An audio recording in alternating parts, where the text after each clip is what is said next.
Hello and welcome back to another episode of E-commerce Joe. Today, I've got a great episode planned. I'm interviewing Ben Leonard, who's the founder of EcomBrokers, which is a business which specialises in helping e-commerce business owners buy and sell their businesses.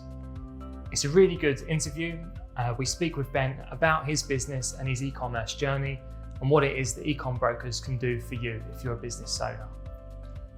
I hope you enjoyed the episode. If you did, please leave a like and don't forget to subscribe. Enjoy.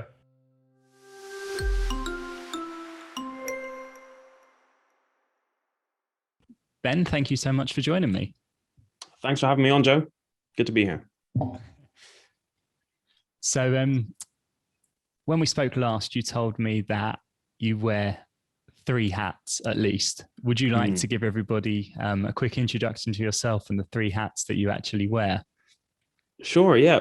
So I'm Ben Leonard. Got started in e-commerce in 2016. Start of 2016, I created a fitness brand, which I grew steadily over 3.5 years. And after 3.5 years, we were doing mid-7 figures, and I sold it.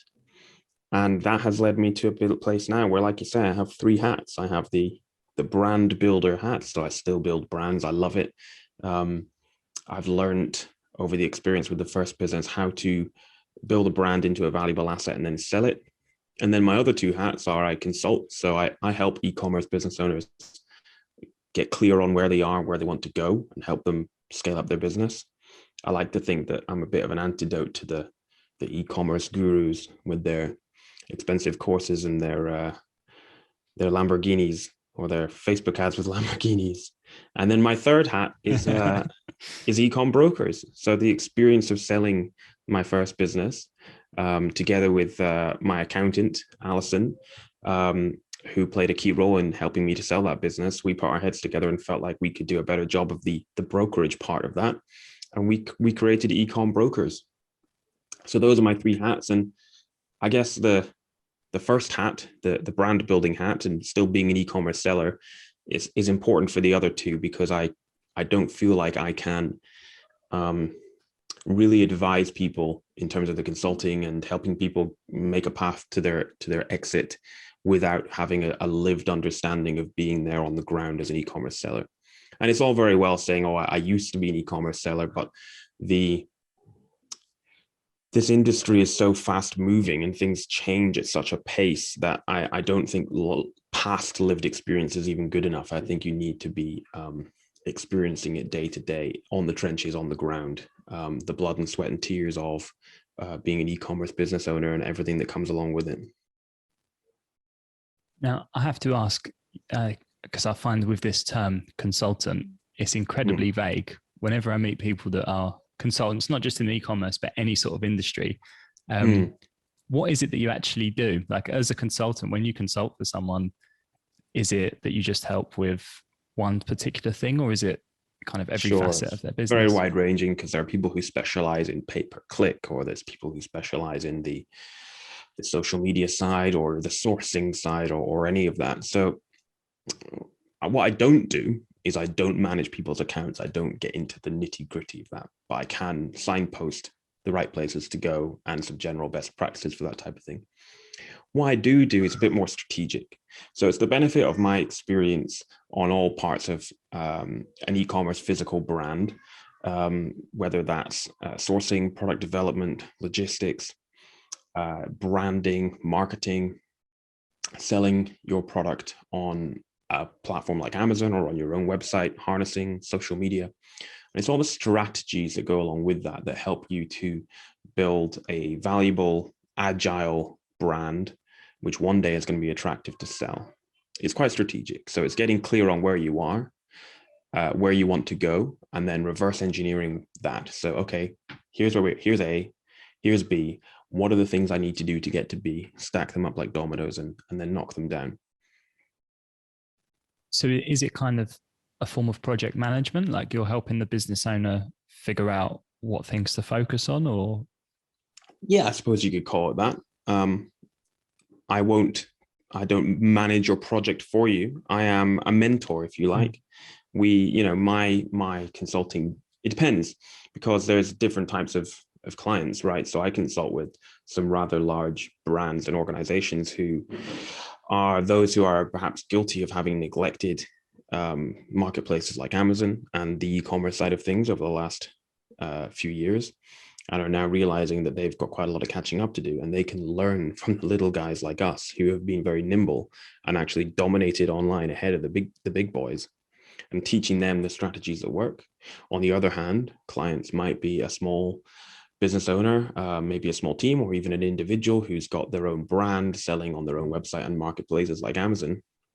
And it's helping them to understand what they need to do to succeed in the e-commerce environment. And yeah, I suppose it's a little bit of project management. It's helping them to get a handle on all the little projects within their business, right? Yeah, and would they? How long would, I suppose, a typical engagement there last? Like, is it a one-off thing where they come in and work with you? No, I don't like. I try not to do one-offs. So somebody can sort of, book me and pick my brain on a subject. But what tends to happen is that, the great thing about when you're doing these things is you uncover more questions about, well, when you're digging into their business, more things come up. So what happens is we either do more of those, or preferably they become a mentee, if you like. And I work with them a little bit longer. And I try to work with people for at least 4 months on that type of thing, so that we can start to realize some results. Because sometimes something you implement now will not have an effect until further down the line, if that makes sense. Yeah. And how many people do you currently work with? And I know we were going to be speaking about EcomBrokers, but I think it's quite interesting. Sure. So I'm working with one larger organization at the moment who is a large investment. They've got a large investment portfolio of multiple brands who are the type that I mentioned before, who've perhaps neglected their Amazon and e-commerce presence up until now, and are playing a little bit of catch up, if you like. And then at the minute, I've got 3 mentees of more your classic e-commerce entrepreneur type. And if I'm being honest, I'm not particularly looking to add to that at the minute. That's quite a nice place to be. I'm always looking for people to, happy to have conversations with people, because there's always a time when mentees are ready to move on to the next stage, which might be an exit or maybe something else. But at the minute, that side of things is ticking over quite nicely, which leaves plenty of capacity for what you just mentioned, which is EcomBrokers. Yeah. And going back to EcomBrokers then, how did it start? You mentioned that you worked with your accountant, Allison. What was the inception story of EcomBrokers? Yeah, so Allison has got 20 plus years mergers and acquisitions experience, and she's a very experienced accountant, and she's got she's now become, I suppose, if you could call it, a specialist e-commerce accountant. And she and her accountancy firm looked after my brand. I can actually say who the brand is. It's all public domain. The buyer uses it in their own PR. So that brand was called Beast Gear. And they looked after Beast Gear's accounts almost from the very start. I made the classic entrepreneurial mistake of doing that myself to begin with. And the classic mistake of cash versus accrual-based accounts and all that fun stuff. So they took that on and did a tremendous job of it, and played a really important role in getting the business ready to sell, and throughout the process of selling the business. And for context, this was I made the decision to think about selling in early 2019. So the landscape of buying and selling e-commerce businesses was very different, right? Thrasio had only formed in September 2018. When did you start? Sorry to cut you off there. When did I start to? When did you?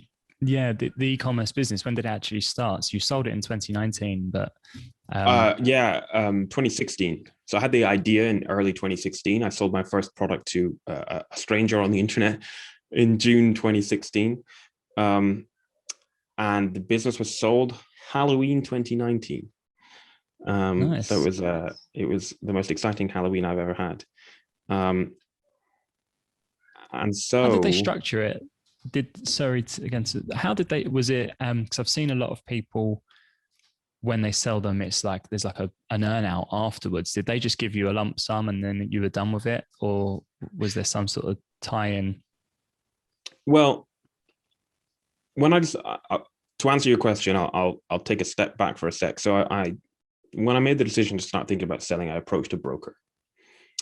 And I worked with that broker over the bulk of 2019. I approached them early 2019, and the deal was done at the end of 2019. It took a lot longer than I wanted.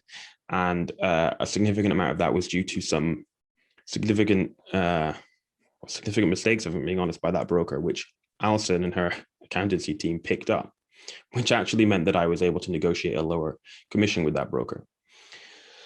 And so when the time came, the broker introduced us to the potential buyer, and they made their offer. I had legal representation, and between me, my legal rep, the buyer's legal rep, and the buyers, the deal was negotiated.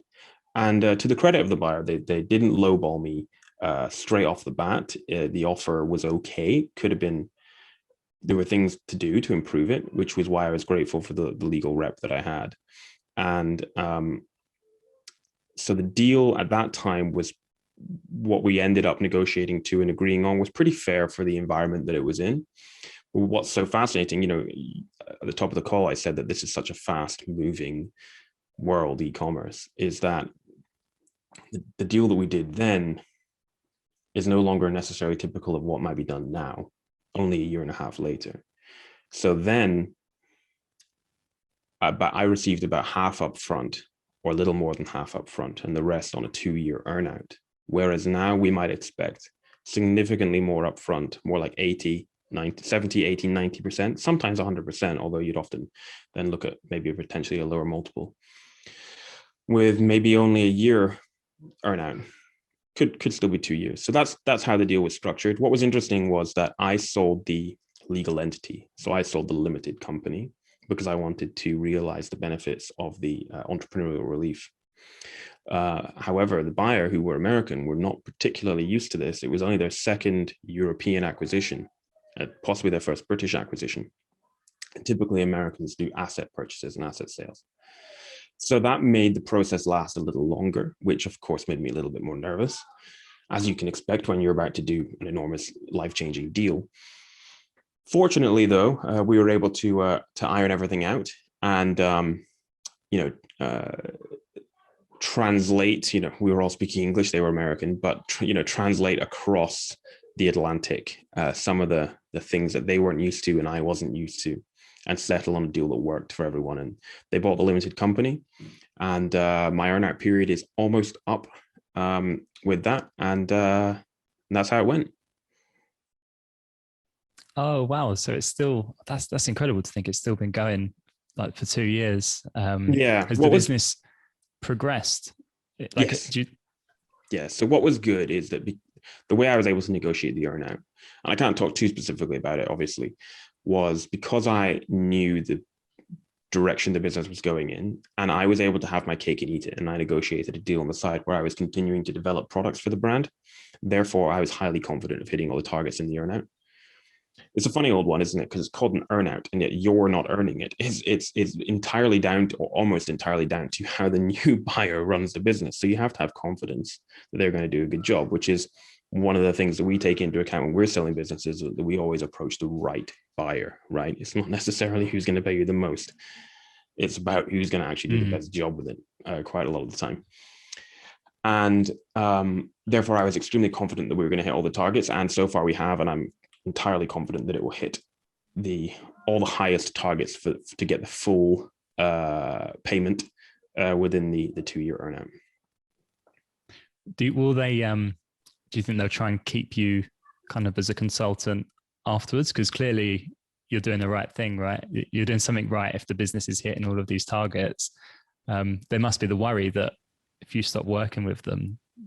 It's funny you should say that. Yeah, that was raised recently, actually, and my response has been make me an offer. So we'll see. It's a great position to be in, because and this is one of the great things about being the owner of a small to medium e-commerce business, is that I talk about this quite a lot in presentations I do. I call it micro agility. So we are able to harness the fact that we're small to navigate like a nimble little speedboat, whereas some of these enormous competitors are a cruise ship and it takes them half a day to turn around. And that's how that's why when you search for almost any search term, for instance, on Amazon, page 1, page 2 is dominated by these small brands run by somebody on a laptop in their spare room. And yet the big boys who've been around for decades are nowhere to be seen because they're not harnessing these micro agility tools that I talk about. And so the guys that are buying up these brands are recognizing this now and actually quite often taking on the buyer to continue to experience some of the upside in the development of that brand. And one of the things that I tell to the organizations I consult with, including aggregators in the e-commerce space, is by all means be huge, but take all the passengers off of your cruise ship, put them onto speedboats and go. You can keep going to the same place. You can keep going to the beach party on the island at the end of the day. But if everybody's in a little speedboat, then you can all go off and do your own thing. One group can go snorkeling, right? Another one can go looking for sharks, and some more can go fishing. You can all meet up at the beach party at the end of the day, but you're all therefore nimble and agile. So keep each brand in its own speedboat, which means if it ain't broke, don't fix it. So when they're buying up these brands, I'm advising them, whatever the original owner was doing, keep doing it. There's so many where I see people, they come to me and they say, since I sold my business to so-and-so, it's not doing so well. They stopped doing X, Y, Z. I'm like, well, that's because unfortunately they've tried to absorb it into their generic strategies rather than keeping what's working. And they're starting to come around to this, which is good. Are these aggregators not learning from that though? And then, instead of taking on that business owner, just saying, well, we've got one person that can manage products, like, because surely you don't need one for every single brand or batch of products, or is that what you're saying you do need? Is it one per brand or one per like 10 SKUs? Yeah, you might not need one per brand. Like you wouldn't necessarily take on as an employee the owner of every e-commerce business you buy, but you certainly would want to potentially consult with them to get the benefit of their experience and then share those learnings across the brands that you have and the teams you have managing your brands. So for instance, maybe an aggregator might have a team managing their sports brands or their home and garden brands, and harness the knowledge of the experts that you're buying from, because they know what they're doing. That's why they built a business that's attractive to you in the first place, and apply those learnings. And historically, they haven't been doing that, but now they're getting better at that. Okay. Now you started your brand in 2016 and then sold it in 2019. Mm-hmm. To me, that seems like quite a quick turnaround. I know I have seen people flip their business in, 18 months or something. But I mean, did you set out to actually sell it from the off, or was it just like the opportunity came along? 3 years in business isn't a long time, really. So the truth is that before I founded my business, I had no background in e-commerce or business at all. My background is ecology. I'm a fully trained whale and dolphin nerd. And I stumbled into e-commerce because in late 2015, early 2016, I got a heart condition for the third time.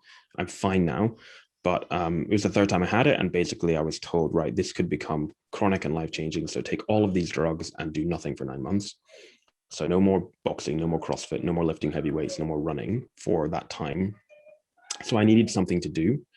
My wife, my girlfriend at the time, was studying, and she encouraged me, look, do a project that will give you something to do. And I'd had this idea to create a brand of fitness equipment, but I knew nothing about how to do that. So the process of learning began. My scientific background was good because, in science, we have a hypothesis, we test it, we gather the data, look at the results, analyze them, see what they mean, and then tweak. And so I learned by doing in that sense. And so I didn't build the brand with a view to selling it. I built the brand as a hobby to give me something to do that might earn me some pocket money if I was lucky. But as it turned out, I was very good at this. And so, a couple of years in, I quit my job. And it became clear to me at the start of 2019 that I could sell the business for a significant amount of money. And then it became a head versus heart thing. And it was a case of, well, what's right for my family at this time? And my wife was pregnant. We wanted to move house. I was 30 or 31. And it felt like a good time to sell in order to take, put legacy money in the bank, if you like, and make ourselves financially secure, and then work on new projects. And I loved the brand, and it was a strange thing to let your baby go in that way. But I'll always be the founder, and I'm still involved in some way because, like I said, I negotiated that deal on the side, so I can still have my cake and eat it. And now I build brands to sell. So it's that learning experience that has taught me how to build a brand into a valuable asset and then sell it. And in the process of planning to sell, I read a book called Built to Sell by a guy called John Warrillow, which is a great book. So anyone listening, check that out. Built to Sell by John Warrillow. And that book, combined with probably the E-Myth Revisited by Michael Gerber, which is a classic, which hopefully everyone listening has read. And if you haven't, go and read it now. Those two books combined really helped me understand how to prepare to sell and why I needed to sell. And then, of course, Allison's expertise as well, which then led us to creating EcomBrokers. So we have, me on the e-commerce side and Allison on the numbers side, bringing something different to the space that wasn't there already. And now we're back with EcomBrokers. What is it, I suppose, that made you guys actually form this? Because you briefly mentioned your brokers when you were selling made a mistake. But what makes you think that the space needs another brokerage? Like there's a reason you're doing this, right? Yeah, it's a good question. So that broker, I'm grateful that they introduced me to the buyer. However, they didn't necessarily do very much. So they logged into Amazon Seller Central. They logged into Shopify. So they pulled some reports, and they decided that based on the current market, the multiple to be applied to the business was X, and therefore the business was worth X. Whereas there was an awful lot that they could have done on helping me to prepare to sell, positioning the business better to sell in order to get the best possible price, creating a bit more of a competitive environment, doing a bit more on the calculation of sellers' discretionary earnings and the add backs. Allison ended up doing a fair bit of their work for them. And then there was the fact that they were in the States. Now, nothing wrong with being in the States, but I'm in the UK, and there was nobody doing this in the UK or Europe. And so EcomBrokers, although we're operating globally, our position in the UK is great, actually, because there's quite a lot of sort of transatlantic buying and selling of e-commerce businesses going both directions. And so we felt like there was more we could offer to the seller. Some sellers might want to sell now, but some sellers might come to us and say, well, what's my business worth? We'll tell them. And I'll say, well, I don't want to sell it for that. I want to sell it for, if we tell them it's worth for $500,000, they say, well, I don't want to settle for less than 750K or $1 million. We will then work with them over a period of time, whether that's 3 months, 6 months, 9 months, 18 months, whereas others might just slap your business on their website and flip it, as it were. And I think you've poured your heart and soul into your business. I think the idea of relegating your business to a listing on the eBay of businesses is quite sad. I think a more bespoke and thoughtful and careful approach is better, which is why we don't work with more than a handful of sellers at a time, and we don't offer the business for sale to more than a handful of buyers. Enough to have a competitive buying environment, which you want, but making sure there's always the right buyer for that business, which is ultimately going to get it. Yeah. Now, I won't get you to try and name who they were, but Sure. Were they, as a type of brokerage, were they like an e-commerce specialist? Were they just effectively like one of these bigger marketplaces? Or were they actually just a small kind of almost high street brokerage? Because I myself, when I tried to sell my businesses, I personally feel like I made the mistake of working with one of those smaller ones where it was like these two guys that were starting their business, but they weren't e-commerce specialists, which for us is where me and my partners, where the problems came. It sounds like yours had a bit of knowledge of e-commerce. So were they specialists in the field, or was it just that they happened to know the space a bit? Specialists in the online field, but not necessarily just e-commerce. If we're talking about e-commerce as like a physical brands term, obviously it's not necessarily restricted to that. But for the purposes of what we're talking about, so they would flip, if you like, businesses, whether you were whether you had a blog, a monetized blog, an affiliate website, or whether you were selling on a marketplace like Amazon or eBay or even Etsy, or through your own website. So I went with one of those. Okay. So, yeah, I think I've got an idea of that. There's a couple of major ones out there that do that sort of thing. And there's nothing necessarily wrong with that if that's what you really want. But essentially, you agree to sell your business with them. They pull some reports from your selling account and your website. They list your business, and that's kind of it. They're just sort of middlemen. They don't really do very much to earn their commission, and then their commission is sky high. Then what is the commission of these sort of websites, and how does it compare to what you guys are offering? Sure. So I think the lowest commission for the two big ones, which I think you're relating to, is 15%, even in their lowest bracket, whereas ours in our lowest bracket is 12%. And it's an interesting one because some people, as e-commerce business owners, we spend money on experts for pay-per-click, for Facebook ads, for our copy translations. And yet when it comes to the most important part, our most valuable asset, the business itself, when it's time to sell, sometimes we're inclined to cut out the experts who can best help us get the best possible deal, because we don't want to pay a commission, which is exactly what the buyers want you to do. They say avoid the broker fee, but what that actually means is, please don't work with a competent broker who's going to properly calculate your SDE, properly calculate your ad backs, because then they can take your business off your hands for much less than it's actually worth. Yeah, it sounds interesting because you're basically saying you do more work than some of these bigger places, but potentially you're charging less, potentially charging a lower fee. Yeah, which and that's because I have the lived experience. I don't want to take more money off of people than is reasonable or fair. I've been there and done it. I understand how much, I understand what it's like to cry down the phone at 3 a.m. to sell a support, right? And people need to get what their business is worth, and they need to get expert help, but they shouldn't be paying over the odds for that expert help. It's not right. We need to have an environment where it works for everybody. Yeah. What would you say are the advantages of working with you guys versus an aggregator directly? So, because there's a lot of these big aggregators now, like Thrasio, Heroes, Allison, who I spoke with the other day. They're going directly to buyers, and they're essentially saying, well, cut out the fee, say 15%. Yeah, but I mean, the reality, 15% if you go with one of these kind of standard flipper style brokers. So first thing to say is I know all the aggregators in this space, and generally all good people, but business is business, and they're going to try and get your business from you for as little as they can.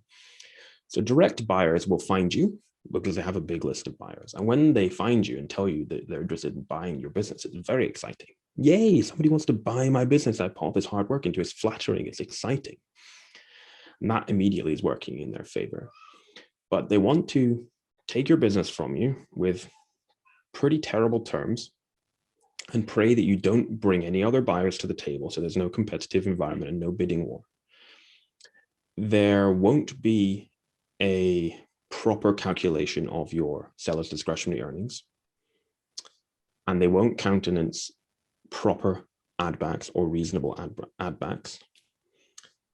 And for those listening who don't know what ad backs are, in layman's terms, ad backs essentially are costs that you've had associated with your business, which are going back. They're on your P&L sheet in the loss side. They're going back to the profit side, essentially, because the new owner is not going to have to pay for them. So that could be your own payroll and taxes associated with that, but also the intellectual property you've paid for, they're not going to have to pay for again. The product photography you've paid for, they're not going to have to pay for again.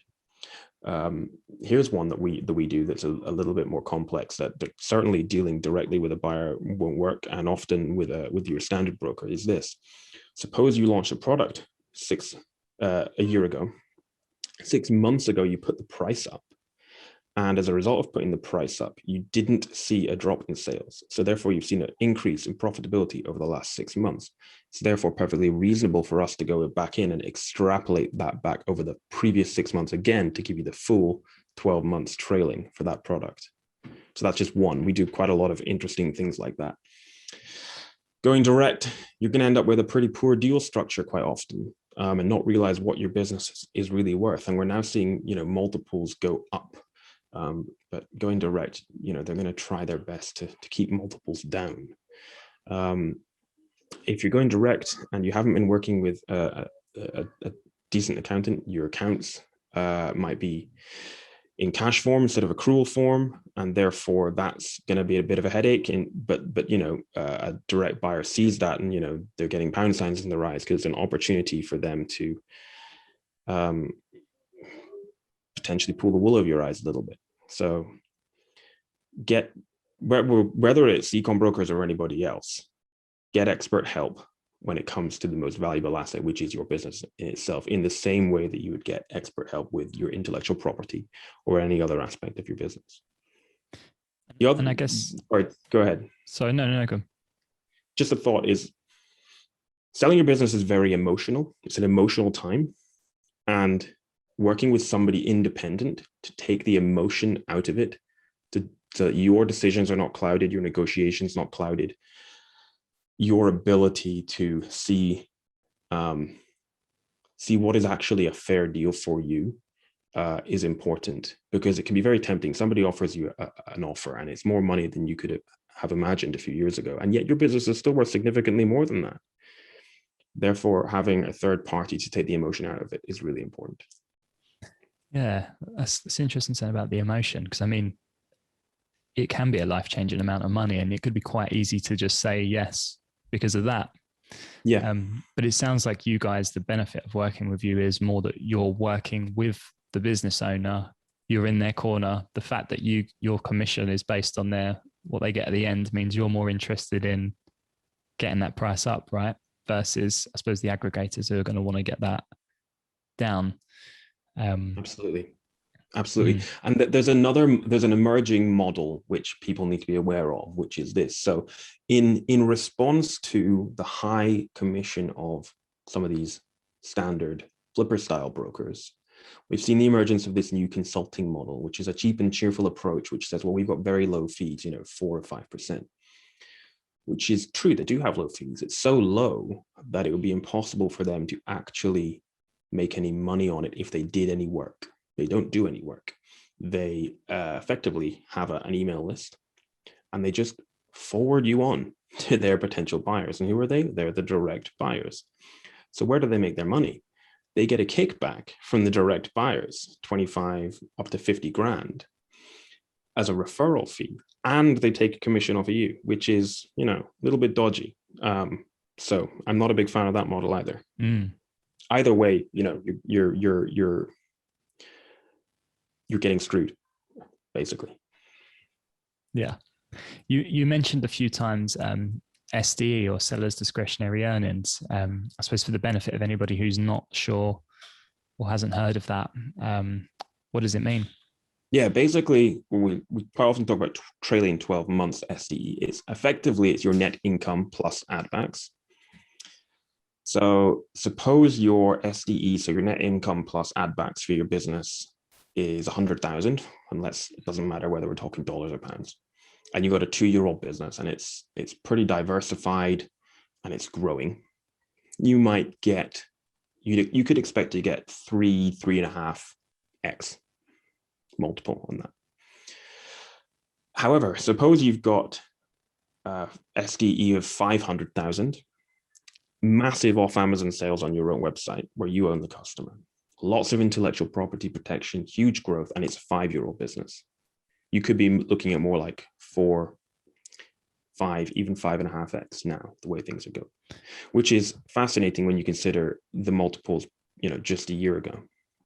A year and a half ago, 3x was about a decent multiple. Is this 3x of the annual earnings though, or yes. that monthly? So it's the it's an interesting one, actually. So we could talk about this. It's quite funny the way that some of the larger brokers decide to talk about this in different terms to make things sound bigger than they actually are. So in business, we've always, for all business, spoken in terms of a multiple based on the 12 monthly. So 3x to 12 monthly, 4x, means 4 times the average trailing 12 monthly seller's discretionary earnings. Some of the brokers in this space will say 36x when actually they mean 3x, purely because it makes things sound bigger, right? So they're dividing by 12. So their argument is, well, it's an average of the trailing 12 months. So what's 1 month multiplied by 36, right? But in my cynical opinion, that is a makey-uppy thing, which didn't really exist until they made it up in order to kind of, pull the wool over people's eyes a bit. But you'd get the same figure at the end, right? If you took get the same yearly figure. average, you would get the same multiplied by 3 or yeah. You would get the same figure at the end of the day. Exactly. Yeah. Okay. And what's the typical sort of range that you see an e-commerce business getting now? Is it 3x, 1x? Well, it still exists on a spectrum, right? And so we're seeing deals not necessarily done by us, but that we're aware of, which are being done for as low as under 2, because people are dealing direct with a buyer and frankly getting lowballed. And the carrot on the stick that they dangle is 100% upfront in exchange for that, right? On the other hand, when you deal with the right people, there are now deals being done for more than 5, up to 5.5. And sure, those potentially are outliers, businesses that have existed for an awfully long time with perhaps an extremely wide moat around their castle, if you will, in terms of off Amazon diversification, perhaps intellectual property protection, growth opportunities. But whereas the standard multiple that everybody spoke about in e-commerce a year ago was 3x, it's now more like 3.5 to 4, depending. So what's great is that the more buyers in this space are pushing multiples up, and the understanding now that buying an e-commerce business is a completely legitimate and ordinary thing to do in terms of buying a business, whereas up until recently, it wasn't. That's pushing multiples up. Even still now, there is this thinking among some that if it doesn't have a roof and a door and a wall, it's not a proper big boy grown up business, and you can't or you shouldn't buy it. But those that's being broken down. Yeah, that seems like a very antiquated view, especially after the last year we've just had. I mean, exactly. You don't want the roof; it's expensive. Precisely, right? You want to cut those overheads, definitely. But things are changing. Just look at the money being poured into these aggregators. Thrasio have raised close to $3 billion with a B dollars, which is just mind blowing. Certainly an interesting space. A lot of people are raising money, but what's really interesting is some of those raising money are very good at raising money, but know absolutely diddly squat about running e-commerce businesses, which leads us back to not dealing with those guys directly, because they'll take it off your hands and then they won't know what to do with it. So you need to make sure you work with somebody to find you the right buyer who knows what they're doing. And again, going back to EcomBrokers, you've mentioned that you've previously told me you're agnostic to the type of business, aside from it being e-commerce. Does that mean that you work with drop shippers, Amazon sellers, or do you find that you're going to be, or that you specialize, as you sold on Amazon, in people that sell on Amazon? So the good thing is that I did sell on Amazon, but I also sold off Amazon. The good thing is that there are lots of different types of buyers in this space. And even the one we're always talking about, the aggregators, are, as they get more experienced, becoming more and more agnostic. So more and more of them are happy to buy businesses that don't have the majority of their sales on Amazon, or perhaps not at all. And they're getting much more clued up on how to run a direct-to-consumer website, potentially built on Shopify or WooCommerce or whatever, or even businesses selling on other platforms such as Etsy or Allegro. Therefore, that means we are also agnostic, because there's a diverse mix of types of e-commerce business, which is great. It makes the whole space really, really exciting. And we'll work with all sorts of e-commerce businesses. There is a buyer for everyone. It'd be really boring if what's the difference in value, I suppose, if you had a drop shipper versus an Amazon seller? And let's say the drop shipper sold only on Shopify, and the Amazon seller had no other channels. They were just doing FBA. Who would a buyer be more likely to buy or value higher, do you think? So there's a couple of competing thought processes on this one. And some different buyers will give you a different philosophy on this. Here's where I am. I value, and most of the buyers value, brand over stuff. And if you're just drop shipping stuff, that has a much, much lower value, and you have less control.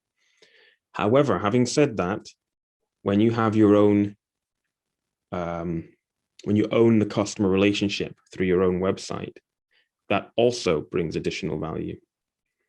Nonetheless, most of the buyers, although they're getting, some of them in particular are getting better at dealing with D2C websites, etc., they're so well set up now and so efficient at bringing in a business potentially selling, say, through Amazon FBA, absorbing it into their ecosystem, that they are going to value something doing FBA higher than dropshipping on Shopify.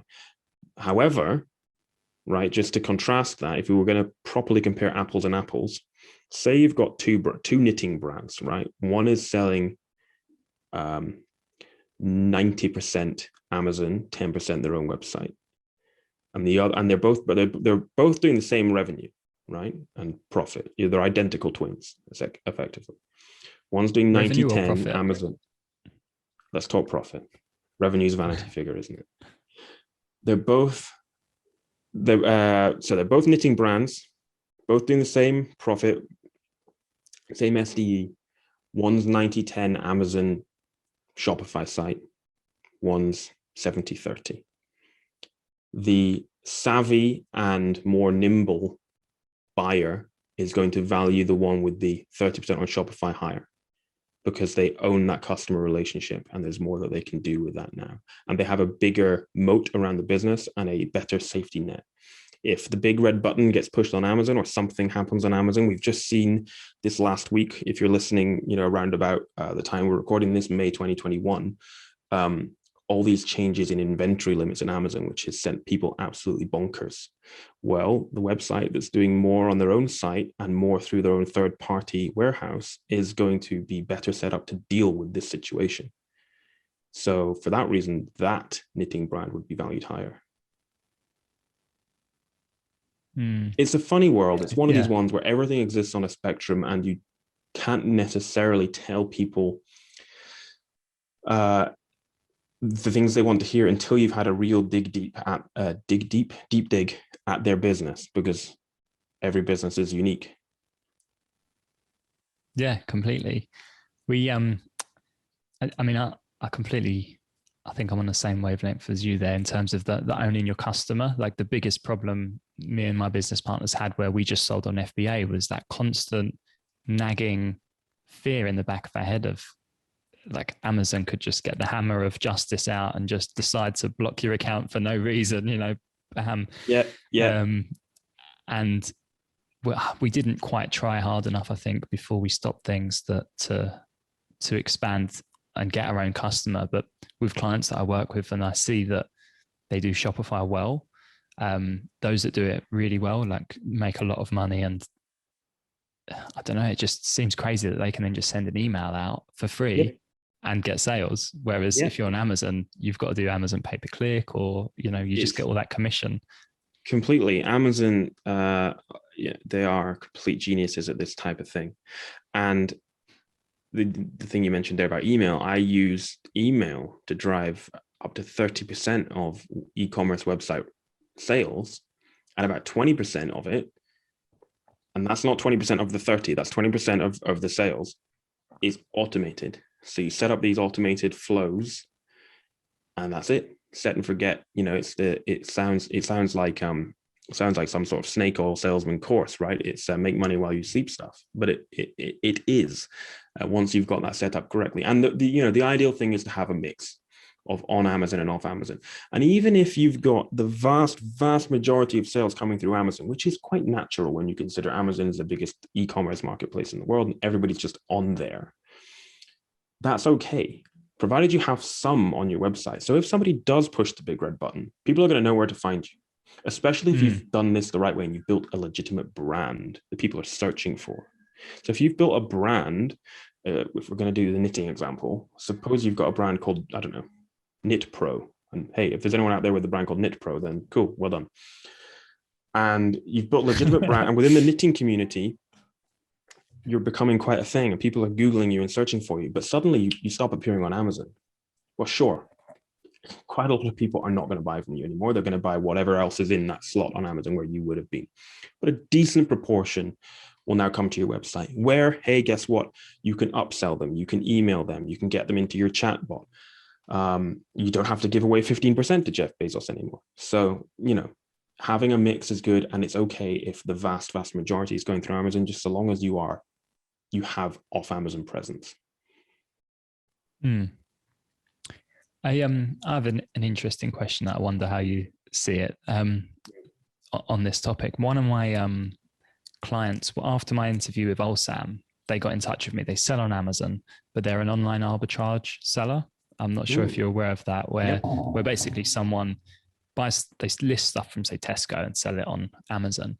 Yeah. And they're multi-million pound revenue. Like the lady who runs it, she's to me like the queen of online arbitrage. Like I've got no idea how her systems work, and I've kind of want to get her on this to talk about it. And but speaking to her about, she asked, do you think they'd be interested in buying my business? And it was a tough one to then say, well, I don't think so, because they're buying FBA businesses, and although you sell on FBA, you're not a like private label business. Yeah. And then I thought, well, the E-Myth Revisited, right? She's going to have all these systems that are created. There's probably a lot of value there, but also I wonder, could you actually sell a business like that? Because although she's got the systems, if she's just buying stuff from, say, Tesco or Boots, is there enough that a buyer would actually say, well, I could buy this? And do you think, would you guys be able to work with someone like that, or would that be too difficult of a... We haven't worked with somebody like that. We haven't, but there is a buyer for everything. There won't be a vast pool of buyers for that type of business, no doubt. And it could be that you're limited to potentially competitors, like who's the bigger. If she's a pretty big fish in the online arbitrage pond, maybe you're only going to be selling that to an even bigger fish, right? But then what's their end game? Who are they going to sell to, right? For me, to make money in this world, you need to be building brands. And I think the online arbitrage thing harks back to the days of when selling, in this case on Amazon, was about making an income, right? Rather than building an asset to sell. We all remember it when, the courses first came out, 2013, 14, 15, and it was about picking a product and selling stuff. And in my view, that is not sustainable long-term. Now, she may be fantastic at this and have built out all these brilliant systems and followed Michael Gerber's advice to the letter, and that's great. And I'm sure her business is, I'm sure her business is brilliant, because you've just told me it is. But whether somebody's going to buy that, I'm sure somebody will. Finding that buyer, and then what's it worth to them? It's an interesting one, and you could talk about it all day. I would love to hear what she has to say, and I would love to get the opinion of some buyers in this space on that. I'm kind of sitting on the fence with this a bit. It's just an interesting topic. I think that most likely it would need to be the next fish up in the online arbitrage pond to buy that. But I'd be fascinated to take a look at that. Yeah, we haven't sold something like that before. And then why would that person, the bigger fish, if there is one, buy her? Well, exactly. They want because right, if they are absorbing if they buy that, let's say they buy that at, it's just for the purposes of this, back of an envelope, they buy it at 3x, right? The moment they absorb it into their larger portfolio, that chunk that they've just bought at 3x now might be worth 5x, right? So they just overnight they've increased the value. But now, who are they going to sell to, right? Yeah. What's the end game? But with online arbitrage, I feel like because there's no brand there, if you're a bigger fish, yeah, then what are you buying? Unless you're what buying are you the buying? inventory, you're buying the systems. You're buying the structure. If you're a bigger fish, you'd like to think that you've got your own fish systems. will have bigger systems. And this is you're right. You actually touche. You've got me there. You're buying the machine, but if you've already got your machine, what's the point of it? Which then makes you think, well, in that case, the bigger fish, maybe their machine is also worth very little. It's a really interesting conversation, actually, and one that I haven't put a great deal of thought into, if I'm being honest, because we don't tend to see these types of businesses being traded in the same way that brands are. Yeah, that honestly, I hadn't really thought of it until she raised that question, and I was like, you have got a valuable business, but how? Well, yeah, how valuable? No idea how you would. I think the systems are valuable, maybe to somebody who doesn't have the systems. You know, if I'm being really cynical, I would say she has built a fantastic job, right? It's an income, but is it that valuable? There's a value, but relative to, if you take all the numbers associated with that business in one column and have a brand doing the same numbers in the other side, that the multiple applied to the brand is going to be much higher, in my opinion. Yeah. Fascinating thing. And who knows, maybe we're going to see the emergence of an environment and a space where the buying and selling of these arbitrage income machines, if you like, is a thing. Don't know. The way the way online and e-commerce is moving so rapidly, we'll see.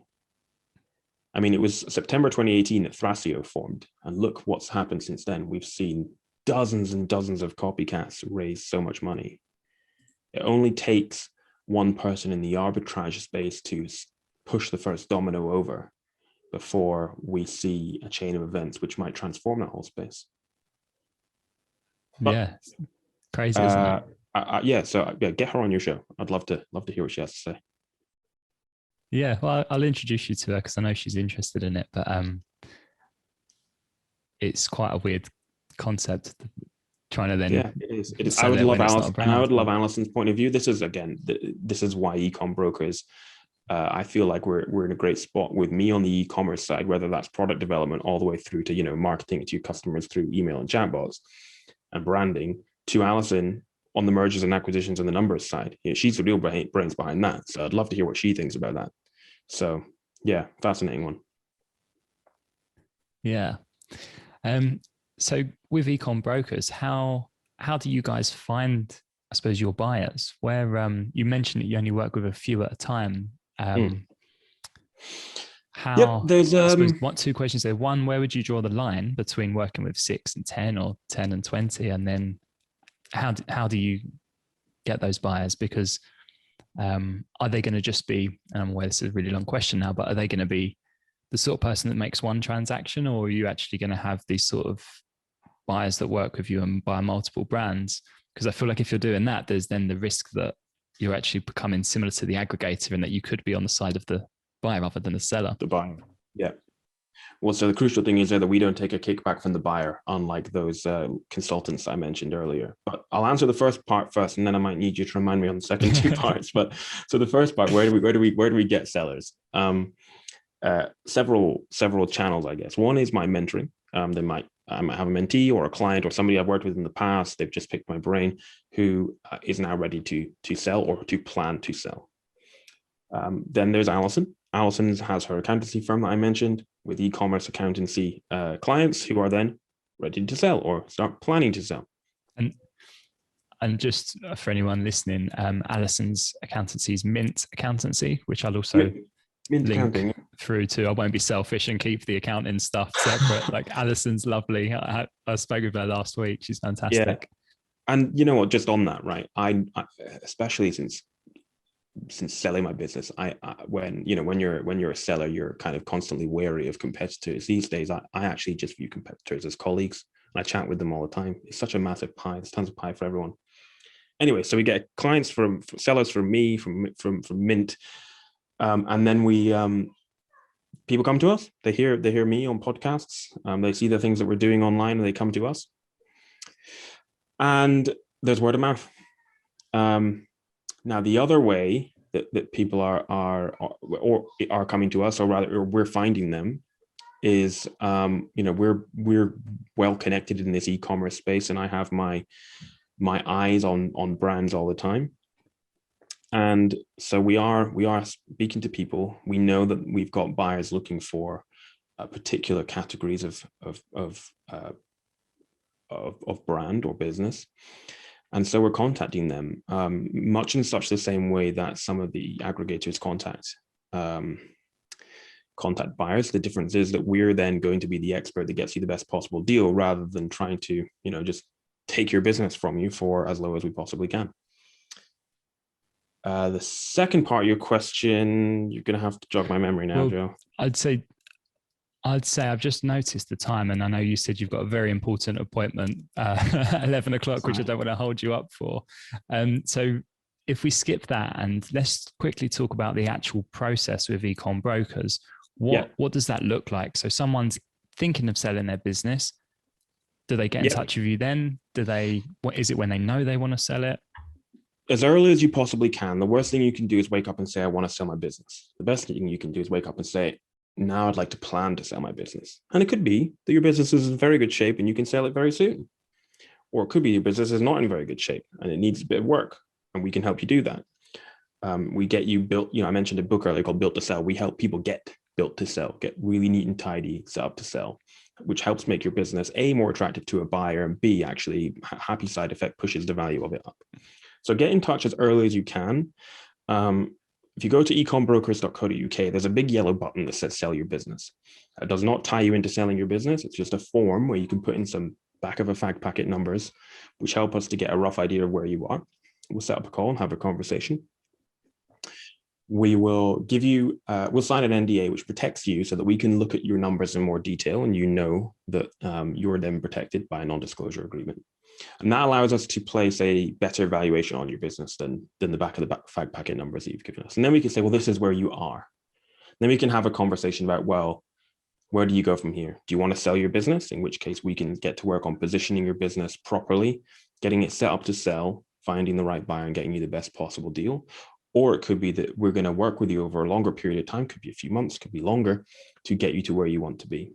And that can be quite a close relationship where we, almost manage your route to the exit, or it can be a little bit more hands-off, where we'll sort of audit your business on all sides, the numbers with Allison, the e-commerce operations with me, and send you away with some homework, and we can check in and see how you're getting on. So, we're very flexible. That's another one of the advantages of us. I spoke about micro agility and e-commerce businesses earlier, and being a speedboat. We are the speedboat of the brokerage world.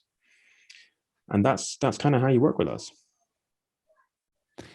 And if somebody is, I suppose, getting all of that additional help, I'm guessing that's not covered by your sales commission, because there's going to be a risk on your side, right? Or is it actually covered? So the answer is it depends. So if somebody has signed up to sell with us and we're doing some work on packaging that up and getting it neat and tidy to sell, then that's all just part of our commission, which we don't take until we sell your business. If it's more of a managed or mentored route to an exit, then we offer, depending on what, every business is unique, but it could be that you need a couple of calls a month, for instance, me on the e-commerce side, Allison on the financial side. And then we have packages that we can offer for a monthly rate, whilst we, get you going towards that goal that you have. On the other hand, somebody might just want to get in touch and get some advice. And I love talking to people, love giving advice. I'm saddened when I see people let their business go for much less than it's worth after putting all that hard work into it. So, come talk to us. And even if you don't end up working with us, you're still going to probably tell your friends about us and how helpful we were. So that's fine too. That's really cool. And what's the sort of time frame that someone could reasonably expect when selling their business? I mean, is it typically 3 months, 6 months? It can be incredibly quick. If somebody's business is ready to go, they've run it, they've listened to all Michael Gerber's advice, and their business is really nicely neat and tidy, and they want to sell it now. Very quickly, we can present it to potential buyers. They can view it within a day and say, yes, I'm interested. Then the letter of intent can come, and they'll have their 30 to 45 period of due diligence, after which point they're going to make the official offer is there. That will be thrashed out within days or a week, and the deal will be done. So somebody coming now with the business is basically ready to go, you could actually have the business sold in a couple months. On the other hand, that's not typical, and anything from 2 to 6 months is about normal, but can be longer for somebody who wants to realize some aspirations that they have. But if you want to sell in 2021, yes, you don't know. Yeah, it's how long is a piece of string, right? And things can crop up in the process. You're evaluating the business, and then you pick something up. Well, hold on a second, we're going to need to get this ironed out before we present this to buyers or whatever. Which is the advantage of working with a group like us rather than going direct. When they find it during their due diligence, and that's it, deals off the table, and then you're back to square one. And you have to go and find another buyer. Well, do you think that once you get EcomBrokers going, you will go back to like starting another brand? I know originally you said you still are building brands, but I'm building a brand now in the parents space. EcomBrokers, it's a funny one. I was having a conversation about this on another podcast the other day about not always knowing what the end game is, and that's okay. So EcomBrokers is a relatively new banner, if you like. Plenty of experience on the brokerage side, particularly with Allison, just not under the EcomBrokers name. And where that's going, we're excited to see where that unfolds over the next several years. But I'm still in the brand building game, and I'm enjoying it. And I mentioned earlier I have 3 hats, but really, the 2 big ones are EcomBrokers and building brands. And I think those 2 things complement each other very well. So see where it goes. Yeah. And final question, do you guys think you'll ever sell EcomBrokers? And if so, how will you go about that? Yeah, well, it's like an inception. We'll need to find a broker, won't we? No. That's certainly that's a possibility. When you build something, it becomes valuable to somebody, and somebody out there would see the value in a superior brokerage, approaching things slightly different from your classic flipper brokers and your consultants. We're kind of positioning ourselves to be something a little bit more special, and somebody's going to see the value in that. Brilliant. Well, I think that's a fantastic time to end it. Thank you so much, Ben, for joining me.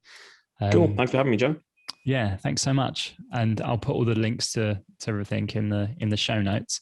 But if people want to find you, it's ecombrokers.com or .co.uk? ecombrokers.co.uk. In fact, edit out.com, because it's a dodgy porn site. So really? Yeah. So you edit that out.